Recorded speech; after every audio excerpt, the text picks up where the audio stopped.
Hello everybody, Lady Yasumi here, and welcome back for another book review. This time we're reviewing Curiosity and the Hounds of Arawn.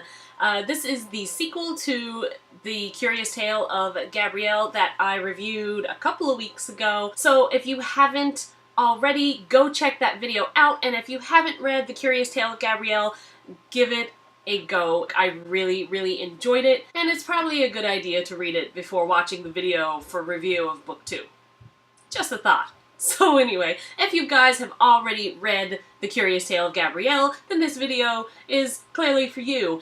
We once again join Gabrielle on her courageous and crazy journey into the bracelet that she found in the first book. This magical bracelet allows her to go back to certain points in time through the eyes of its previous wearer. She embodies this person of that time frame. So we don't just deal with today, you know, this book centers around France, and it's way back with Marie Antoinette, and that's extremely exciting to me. I love all things historical. Now, I mean, this is not centered specifically, you know, around Marie Antoinette, but it's still within that era.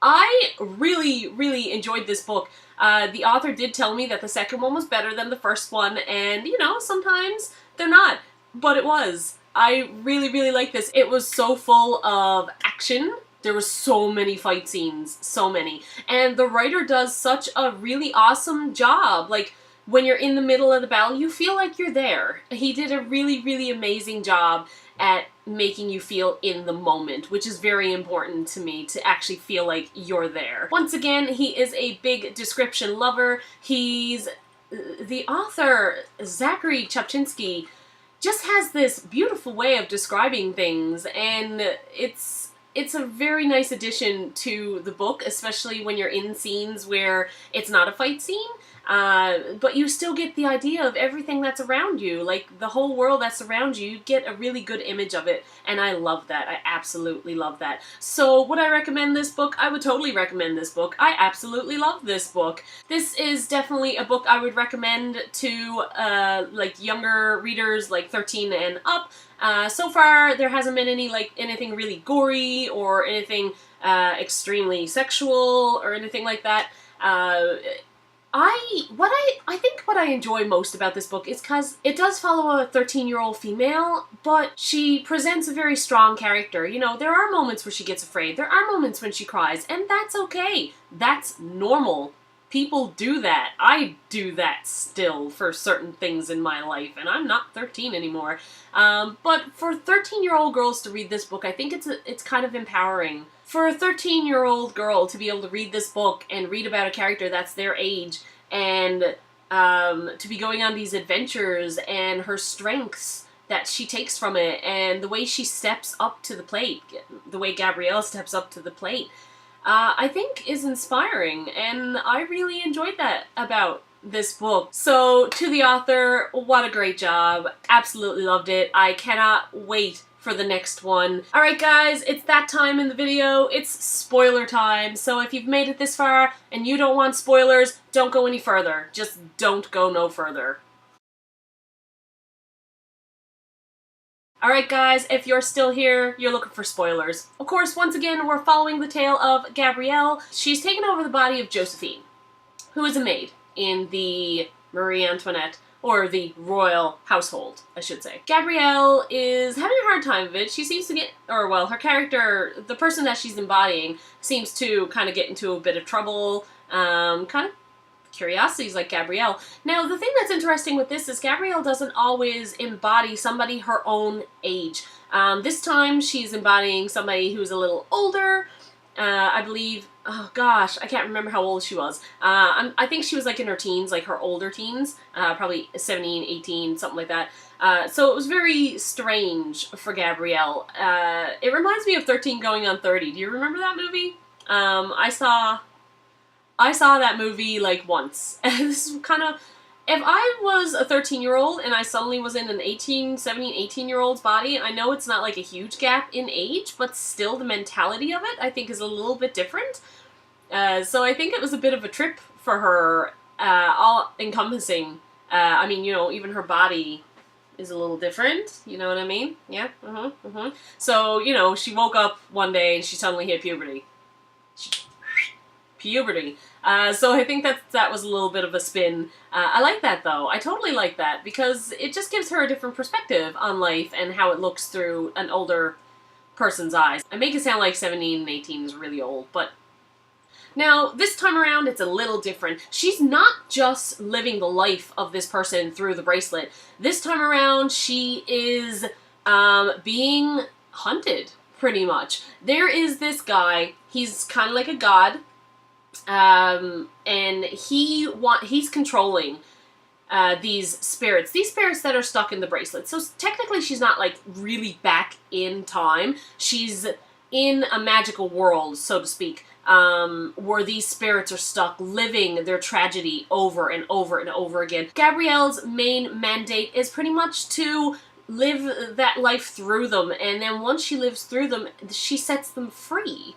She finally sets them free, which this other guy does not want, and does not like. He wants her out of there. There is an item he is looking for, and he thinks Gabrielle is the way to get it, and that will help him control what's going on, and he wants that. So his name is Arawn.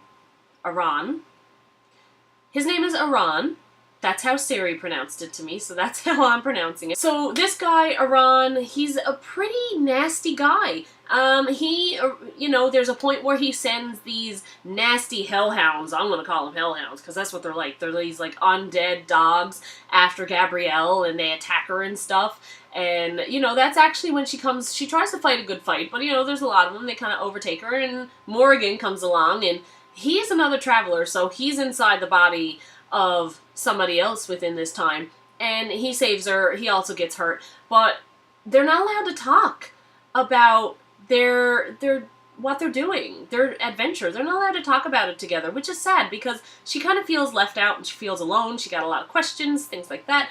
So, you know, meeting up with him again, it brings her a little comfort to know that she's not alone in this journey.